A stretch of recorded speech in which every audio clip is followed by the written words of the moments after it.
Good morning.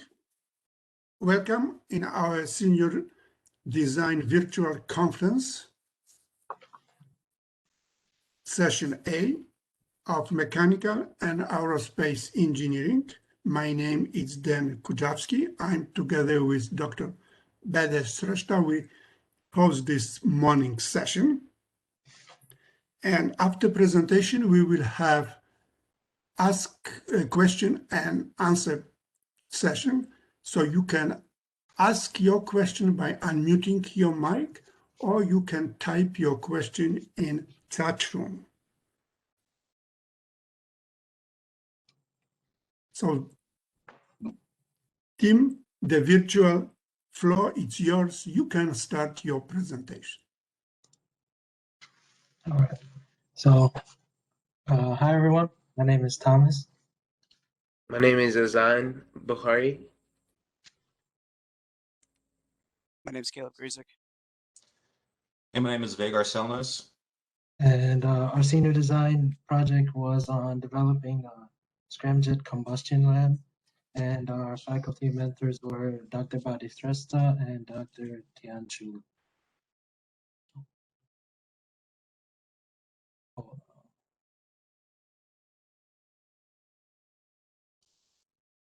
So our objective for the project was to design a SCRAMJET combustion test section, which is to gather thermodynamic and aerodynamic properties. To achieve this, our procedure consisted of three main steps: theoretical calculations, conceptual designs, and numerical simulations using Solidworks and Ansys Fluent.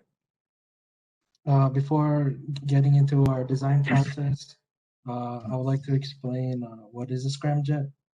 A scramjet is an air-breathing engine used for supersonic flight, and it is able to achieve high Mach numbers due to its supersonic combustion, which is incoming high-pressure air when it is mixed with fuel. So some applications for this currently is for hypersonic missiles, which is used for military missile defenses, and in the near future, hypersonic transportation is needed.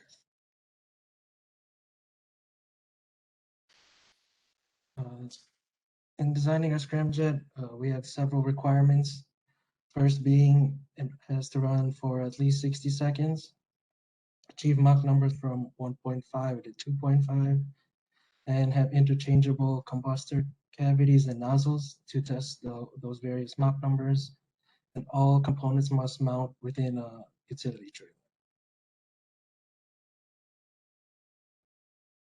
As you see on the right, you can see our final design of our SCRAMJET lab. Our development process includes an air supply system, which from there, the pressurized gases are going through two settling chambers. This is to ensure proper pressure is met and desired Mach numbers also. Once it passes the two settling chambers, it goes through a CD nozzle. This is to ensure the subsonic air from those two settling chambers is supersonic. Once it goes through the CD nozzle, it enters the combustion chamber, which is either mixed with Jet A fuel or hydrogen fuel. From there, once exiting the combustion chamber, it is exhausted, where we try to assume that there's little to no thrust and where sound levels are within a respectable range. Additionally, there's a cooling system that was initially designed to prevent any thermal deformation. Also, a very strong support structure is very much needed due to its because the thrust is unknown at this moment.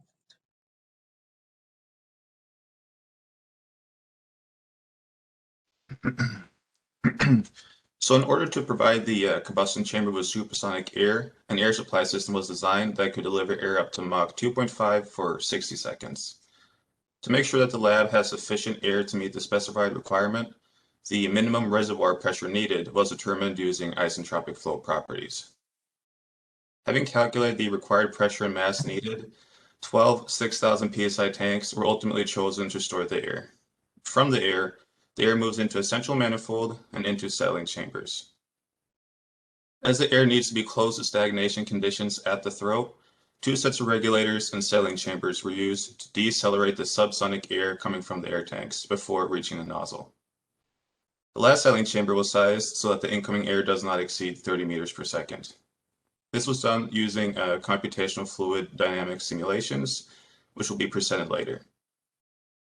And lastly, a flow straightener was placed inside the settling chamber just before the nozzle to induce flow uniformity. This is the honeycomb structure you can see in the bottom picture. Next slide.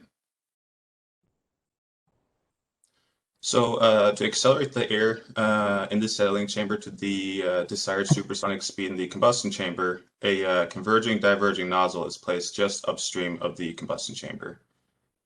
As any given Mach number requires a specific error ratio between the throat area and the cross-sectional area of the combustion chamber, a nozzle will be needed for each Mach number.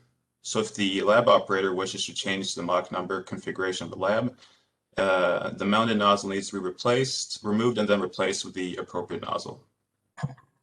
And to give the airflow two-dimensional behavior and have the nozzle width match that of the combustion chamber, all nozzles have rectangular cross-sections.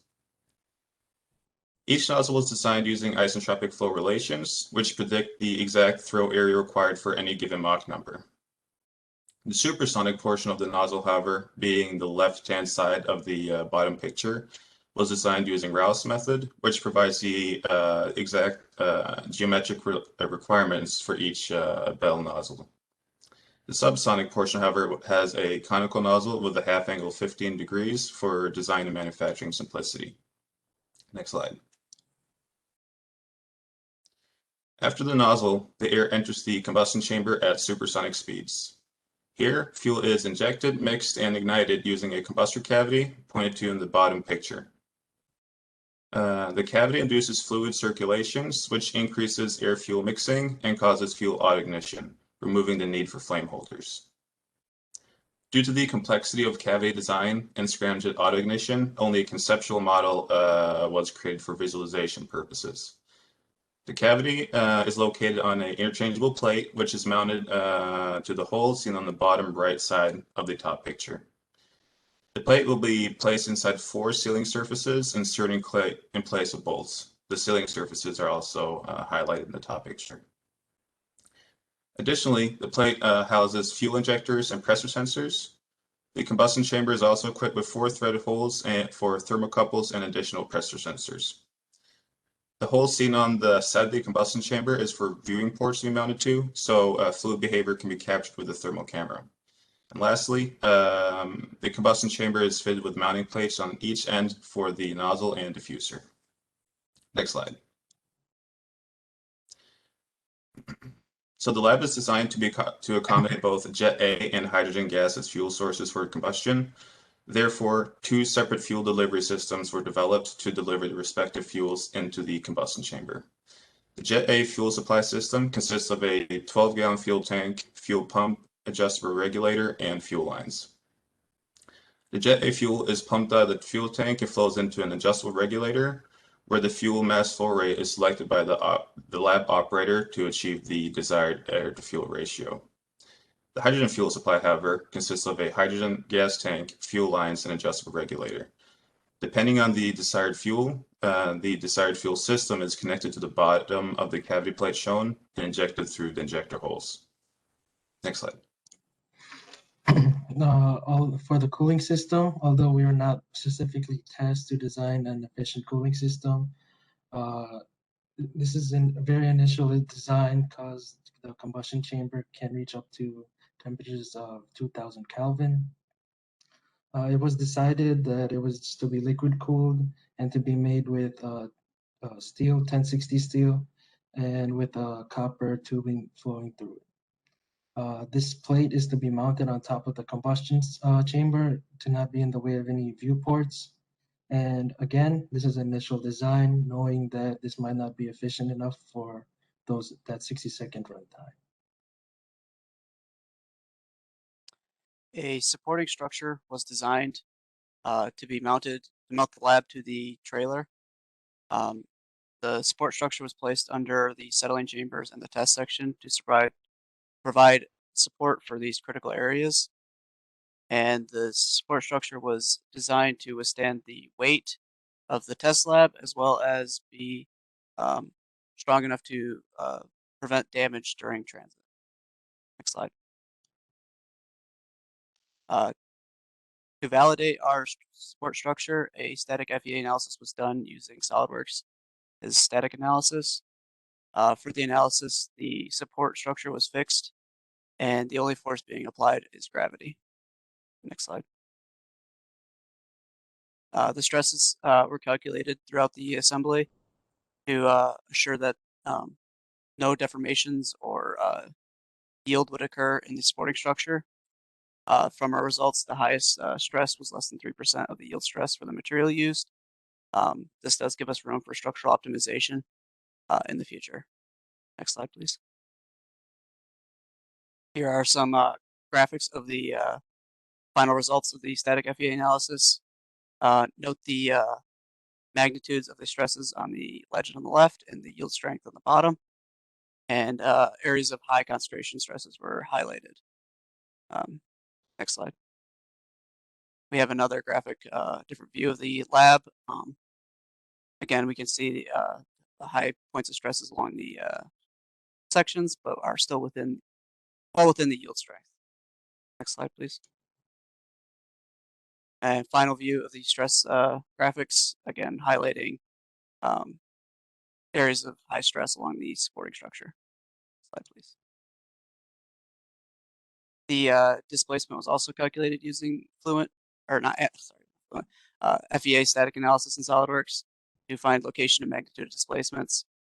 This is important because large displacements may interfere with the flow. And our initial simulations only showed small displacements. Next slide, please. Here's a graphic of our displacement from the FEA results. As you can see, most of our displacements were well within tolerance for this lab. Next slide, please. To validate the flow through the system, CFD analysis was done using Ansys Fluent. The analysis includes the settling chamber, nozzle, and test section. 2 simulations were done with varying inlet temperatures, and our CFD analysis does not include fuel injection into the system. Next slide, please. The first simulation was done with a lower inlet temperature. The gauge pressure at the inlet was 1 megapascal, and the temperature was 300 Kelvin. For the outlet, gauge pressure was 0 megapascals and a temperature of 300 Kelvin. Next slide, please. Here we have the velocity profile for the CFD analysis. Note the velocity on the legend left, where we have a maximum velocity of 619.4 meters per second. This is located just after the throat of the CD nozzle. Using the temperature profile, we'll see in the next slide, we were able to calculate the Mach number, various points. The maximum Mach number was 3.1, and the average was about 2.5. Again, here, as mentioned, here's the temperature profile. Of note here is the relatively low temperatures of around 150 Kelvin throughout the test section. This is likely caused by the isotropic expansion of the gas through the throat of the nozzle. Slide. Finally, we have the pressure render of the CFD analysis. Of note here is the turbulence coming off of the ramp where the fuel injector would be located, which is ideal for providing proper mixing of the fuel in the air. And another thing of note is the Mach diamonds that we can kind of see, these areas of high pressure, likely caused by some form of shocks in the lab section. The second simulation was done with a higher inlet temperature, with a temperature of 550 Kelvin. All other conditions were remained the same. Slide. This new velocity profile gives us a higher velocity at the throat or after the throat of the nozzle, around 837.9 meters per second. Using the temperature profile, this only gives us a Mach 2.95, but the Mach number in the rest of the text section remained about 2.5. Slide, please. Again, here we can see the temperature profile. You can note how it stays more around 200 Kelvin to 250 Kelvin in the test section versus the first one, which was around 150. Next slide. Lastly, we have the pressure profile. Again, you can note the turbulence after the ramp, the fuel injector plate, and the Mach diamonds formed. Next slide. All right, so to ensure that the design created would be able to withstand the temperatures that are associated with the structural geometry that we had created, we wanted to use Ansys Fluent for the heat transfer simulations. The geometry used in Mesh for this heat transfer analysis had one air inlet, two fuel injectors, and then one air outlet. It went from it had included the CD nozzle, the test section, the settling chamber. I mean, it did not actually have the settling chamber, but it had basically the entire test section where the combustion was happening. In this simulation we only ran it with Jet A fuel. The fuel inlet had a mass flow rate of 0.1 kilograms per second, and the air inlet had a mass flow of 3.5 kilograms per second. Using the types of boundary conditions we created, it allowed it allowed for the heat transfer model to remain very simplistic, with just having those two inlets, one for air and one for the fuel, and then one outlet. So the next slide shows the results, which, as you can see on the heat transfer, the temperature rendering, they really give us a good idea of where the temperatures will be increasing the most and which areas we'll have to probably implement some cooling systems into. Those areas can also be taken care of and thermally managed through creating internal linings, and we could also choose different materials that would be able to insulate this heat a lot better. Potentially adding a cooling system to the bottom of the of this chamber, it will also be important, because if we add it to the bottom of the test chamber, then we can see where the temperature increases the most in the rendering, and that'll make sure that there's no deformations later on when we choose which material we want. When looking at the velocity rendering, we can see that the simulation could not fully supersonically expand through the nozzle, and which resulted in a subsonic flow in the velocity simulation. So this problem can be accounted for through double checking the mass flow ratios that are implemented inside of the system, inside of Ansys. You can change the boundary conditions by changing the types of inlets, and perhaps you could get better velocity renderings in the future. However, we're leaving that for the future the semesters that are going to be working on this SCRAMJET combustion lab.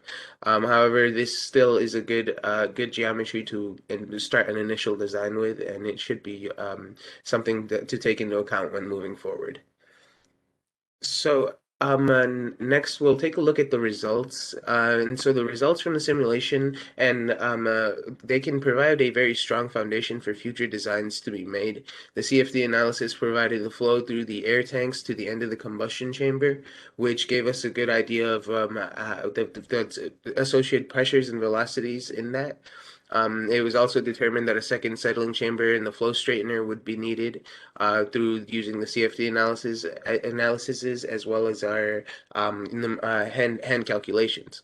Furthermore, the FEA simulations will help improve the safety of our actual lab, because then we'll know where the high stresses are, and we can also account for thrust later on once we figure that out. The heat transfer simulations will also be very important to figure out where the material will need to be properly cooled the most, and looking forward, it'll be a very key area of interest, and the simulations will need to be refined even more.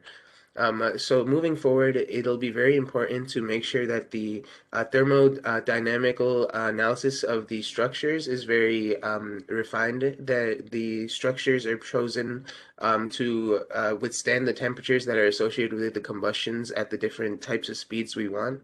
We also want to make sure that we can create a new diffuser design, which is right now black boxed in our entire model, because we weren't able to really get a good diffuser design figured out with the time limitations that we did have. A dynamic analysis for the material conditions will also be needed to be implemented, and all of these things will be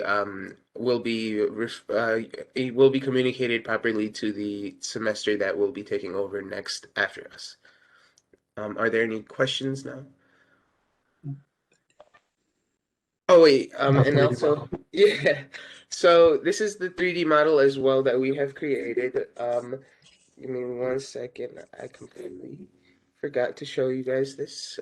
So yep, we have this 3D model here. We are missing one part of the settling chamber because it was not printed correctly. This is just going to be right here. So we have a kind of a open design. So you can see this is the entire like test section right here. There's a viewing chamber as well. And the viewing chamber you can look through. There'll be a like a plexiglass sort of deal here.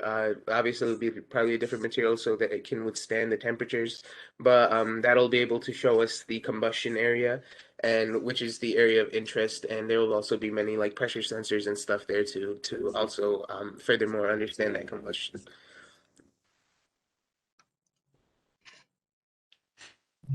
Questions? Thank you for presentation. And presentation is now open for questions, comments.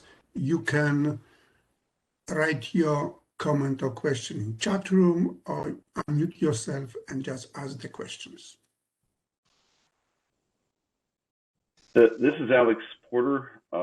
Question for you on your calculations and your simulations were all on nominal values. Do you know which of your parameters would have the biggest impact if they were different? In other words, did you look at your measurement uncertainty or how much change any parameter would have if the pressure changed, dimensions changed, things like that? What would have the biggest impact on your stresses and temperatures? So one important parameter is going to be the temperature for the supersonic expansion.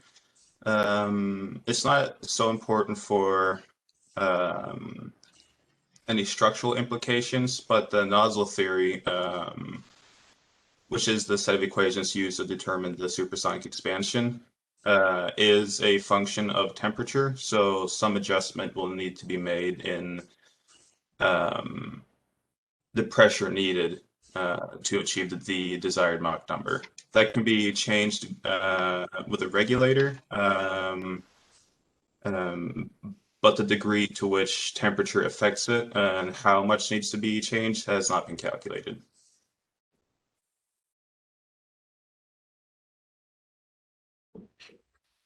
Other questions? I have one question to the group, guys. So what new skill each of you learned from this project? Oh, I'll go first.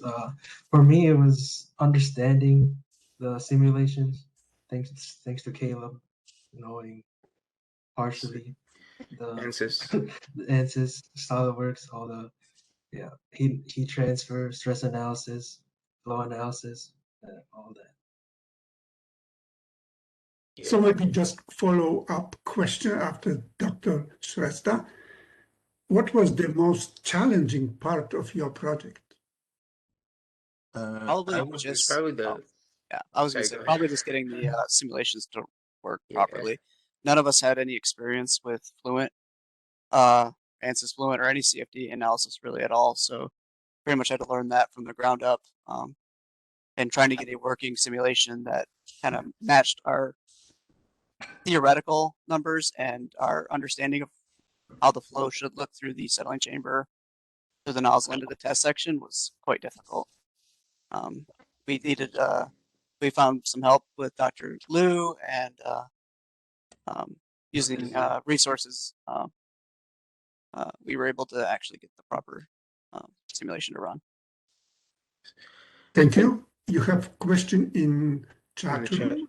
I Yeah. noticed that. I can go with that too. Our exhaust wasn't necessarily a requirement for us, as it would take quite a bit of design to, one, thermally manage the exhaust, and two, to decelerate it and reduce the noise coming off the exhaust.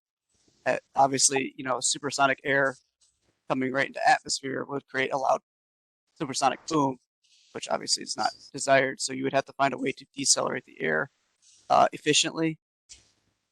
So our analysis assumed that future design teams would produce a exhaust that would basically negate all thrust. More questions? Yeah. There is one question. How much trust do you expect? That's what I just was answering. Okay. Yeah. If there is no more questions, thank you very much for presenting, Tim, attending family members and audience. And the next presentation will start at 10 o'clock